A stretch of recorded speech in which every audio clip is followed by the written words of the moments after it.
Car चलाने का interest तो यार बहुत लोगों को होता है। Thar, Scorpio, Fortuner, Audi, Mercedes जो लोग रखते हैं ज्यादातर खुद ही चलाते हैं। इतनी महंगी गाड़ी है यार, पैसे दिए हैं, खुद नहीं चलाएंगे तो क्या ही मजा है। अब इन सबको तो रख दो साइड में और अब आ रहा है टेस्ला ऑटो पायलट लेकर, मतलब खुद गाड़ी अपने आप को ही ड्राइव करेगी। तो जो टेस्ला का ऑटो पायलट मोड है उसको अपन यहाँ पर समझते हैं कि ये काम कैसे करता है। टेस्ला का जो मॉडल 3 है जिसमें ऑटो पायलट है उसमें टोटल 8 कैमरे लगे हुए हैं जो आइज का काम करते हैं और यह कैमरे बहुत ही सुपर हाई क्वालिटी के हैं, जिसमें से 3 कैमरे तो फ्रंट साइड में विंड स्क्रीन पर लगे हुए हैं। यह तीनों कैमरे एक ही जगह पर लगे हुए हैं पर यह एक दूसरे से अलग है और तीनों कैमरे की जो देखने की रेंज है वो भी अलग अलग है। इनमें से जो मेन फ्रंट फेसिंग कैमरा है वह 150 मीटर की दूरी तक देख सकता है। इसके बाद में एक वाइड एंगल कैमरा है जो 60 मीटर की दूरी तक वाइडली पूरी सड़क को कई दूर तक एक साथ में देख सकता है। और यहाँ पर जो third number narrow field camera है वह 250 मीटर की दूरी तक देख सकता है,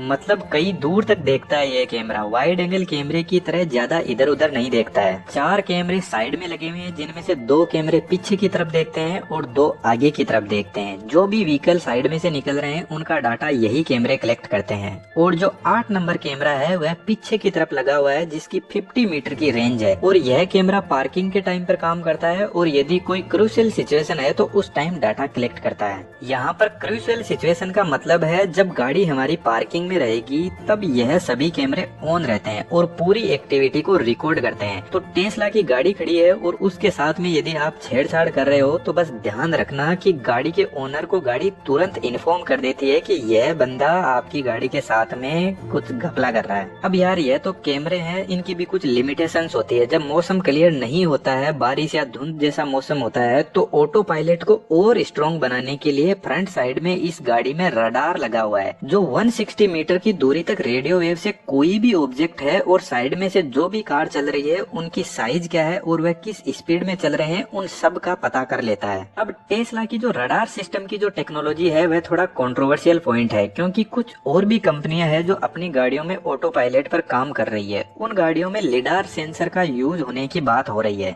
जो लाइट से किसी भी ऑब्जेक्ट की दूरी का पता लगाता है। और मार्केट में एक ऐसा फोन भी है जिसमें लिडार सेंसर लगा हुआ है और वह अपने कैमरे से एग्जैक्ट दूरी का पता कर सकता है। उस फोन का क्या नाम है जरूर से कमेंट बॉक्स में टाइप करना। लेकिन एलोन मस्क ने साफ साफ कहा है कि लिडार सेंसर को ना ही तो उन्होंने अपनी गाड़ियों में यूज में लिया है और ना ही वह अपनी गाड़ियों में यूज में लेना चाहते हैं, क्योंकि डस्ट और रेनी कंडीशन में लिडार सेंसर सही से काम नहीं करता है और यह काफी महंगा भी आता है, जिससे गाड़ी की कॉस्ट बहुत ज्यादा बढ़ जाती है। इसके अलावा ऑटो पायलट को और स्ट्रॉन्ग बनाने के लिए गाड़ी में 12 छोटे छोटे डॉट टाइप सेंसर लगे हुए हैं जो 8 मीटर की दूरी के लिए अल्ट्रासाउंड सिग्नल से किसी भी ऑब्जेक्ट का पता करते हैं और यह सभी सेंसर मिलकर 360 डिग्री तक देख सकते हैं। एक तरीके से यह सेंसर 8 मीटर की दूरी तक गाड़ी को प्रोटेक्शन कवर प्रोवाइड करवा रहे हैं। यदि गाड़ी के पास में कोई जानवर या इंसान आ रहा है तो यह प्रोटेक्शन कवर अलर्ट कर देता है गाड़ी को।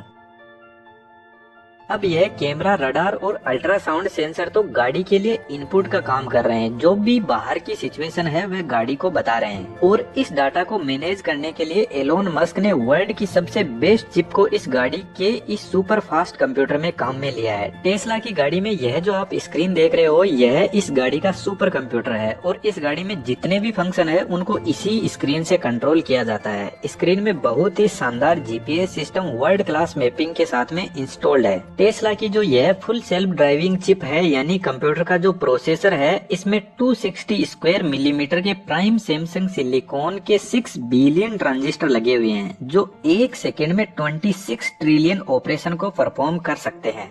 यहाँ पर 2 सेल्फ ड्राइविंग चिप लगी हुई है, इन दोनों में से यदि कोई भी एक फेल हो जाती है तो गाड़ी कंटिन्यू अपने आप चलती रहेगी। टेस्ला की कार में जितने भी सेंसर लगे हुए हैं उनसे यह कंप्यूटर डाटा लेकर इसकी प्रोसेसिंग करता है और इसकी प्रोसेसिंग को आप यहाँ पर देख सकते हो। यह रियल टाइम प्रोसेसिंग करता है, किसी भी ऑब्जेक्ट को प्रॉपर्ली पहचान सकता है, किसी भी दूसरी कार के मोशन को ट्रैक कर सकता है। रोड पर यह जो लाइन्स है, traffic light, zebra crossing, speed limit, stop sign, जितने भी रोड पर सिग्नल है उन सबको यह देख सकता है और समझ सकता है।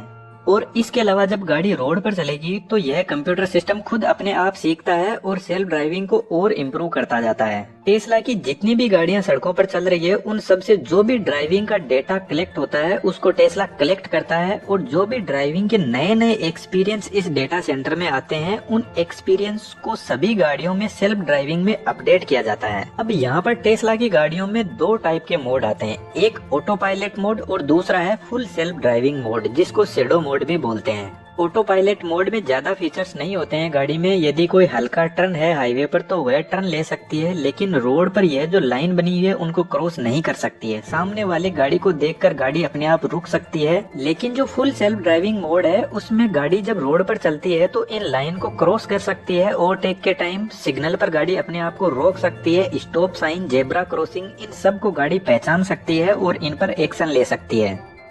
जब हम डेस्टिनेशन पर पहुंच जाते हैं तो गाड़ी को ऑटो पार्क पर सेट करने के बाद में गाड़ी अपने आप ही अपने लिए पार्किंग की जगह ढूंढ लेगी और पार्क हो जाएगी। यदि हम कहीं सिटी में जाते हैं घूमने के लिए और गाड़ी को पार्किंग में खड़ा करके जाते हैं और जब हम घूम घाम कर वापस निकलते हैं और यदि गाड़ी थोड़ी हमसे दूर है तो गाड़ी खुद आपकी लोकेशन पर चलकर आ सकती है। और यह कोई अलग गाड़ियां नहीं आती है। जैसे टेस्ला मॉडल 3 है तो इसमें यह ऑटो पायलट और फुल सेल्फ ड्राइविंग दोनों ही होते हैं, लेकिन यदि आपको गाड़ी में फुल सेल्फ ड्राइविंग लेना है तो इसका जो एप्लीकेशन है उसमें जाकर गाड़ी को अपडेट करना होगा, जिसके 5 से 6 लाख रुपए एक्स्ट्रा लगते हैं। गाड़ी का यह जो सुपर कंप्यूटर है, इसकी यह जो मेन चिप है जिसको फुल सेल्फ ड्राइविंग चिप बोलते हैं, इसमें सेम टू सेम 2 चिप लगी हुई होती है और इस दूसरी चिप में शैडो मोड होता है। इस चिप में ओरिजिनल सॉफ्टवेयर है उसकी कॉपी तो होती ही है, लेकिन इसमें कुछ एक्स्ट्रा फीचर्स भी होते हैं फुल सेल्फ ड्राइविंग के लिए, जिसकी अभी अपन ने ऊपर बात की थी। और जब गाड़ी को कोई ड्राइवर सड़क पर चला रहा है तो उस टाइम पर इस दूसरी चिप में जो भी ड्राइविंग के एक्सपीरियंस आ रहे हैं उनको यह स्टोर करती है, जिससे फुल सेल्फ ड्राइविंग को और ज्यादा इम्प्रूव किया जा सके।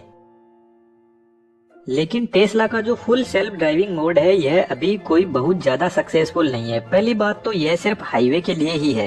दूसरी चीज, फुल सेल्फ ड्राइविंग पर जब गाड़ी चलती है तो गाड़ी का कंप्यूटर इसको कंट्रोल करता है और साइड में जो अदर लोग चल रहे हैं अपनी गाड़ियों से उनको यह डिस्टर्ब भी करता है। क्योंकि यह बहुत ज्यादा अभी सक्सेसफुल नहीं है, मुझे एग्जैक्टली तो पता नहीं है, लेकिन कोई कंट्री है जिसमें इस मोड की वजह से किसी पर्सन की डेथ भी हो गई थी। और अभी जो टेस्ला का फुल सेल्फ ड्राइविंग मोड है यह अभी ऐसा नहीं है कि हम गाड़ी में सो जाए और गाड़ी अपने आप ड्राइव करती रहेगी। हमें हर थोड़ी सी देर के बाद में स्टीयरिंग व्हील को टच करना ही होगा। हाँ, अभी इसमें बहुत सारे बग है। टेस्ला भी अपने सेल्फ ड्राइविंग को और अपडेट करेगा, लेकिन असली सेल्फ ड्राइविंग तो इस गाड़ी की तभी मानी जाएगी जब हमारे इंडिया में जो इस टाइप के केस होते हैं उनको यह गाड़ी पहचान पाएगी, तब जाकर इस गाड़ी को सेल्फ ड्राइविंग का पक्का सर्टिफिकेट मिलेगा। टेस्ला अभी सेल्फ ड्राइविंग अपने कंट्री के हिसाब से बना रहा है, लेकिन जब अपने इंडिया में पहुंचेगा टेस्ला ऑटो पायलट को लेकर, तब उसको असली कहानी समझ आएगी कि उसको और कितने मॉडिफिकेशन करने हैं। आपको पता ही है टेस्ला की गाड़ियां फुल इलेक्ट्रिक है और इन गाड़ियों का एवरेज भी बहुत अच्छा है। 350 किलोमीटर तक टेस्ला मॉडल 3 की रेंज है एक बार चार्ज करने के बाद में। लेकिन यह गाड़ियां बहुत महंगी आती है। टेस्ला का जो मॉडल 3 है, जो सबसे लो मॉडल माना जाता है, उसकी प्राइस 50 से 60 लाख के बीच में है। तो देखते हैं टेस्ला कितना सक्सेस होता है अपने इंडिया में। आपका क्या ओपिनियन है टेस्ला को लेकर, जरूर से कमेंट बॉक्स में बताना। और वीडियो में आपको कुछ नया सीखने को मिला तो चैनल को सब्सक्राइब जरूर कीजिएगा।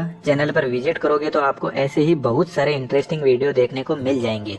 Thank you.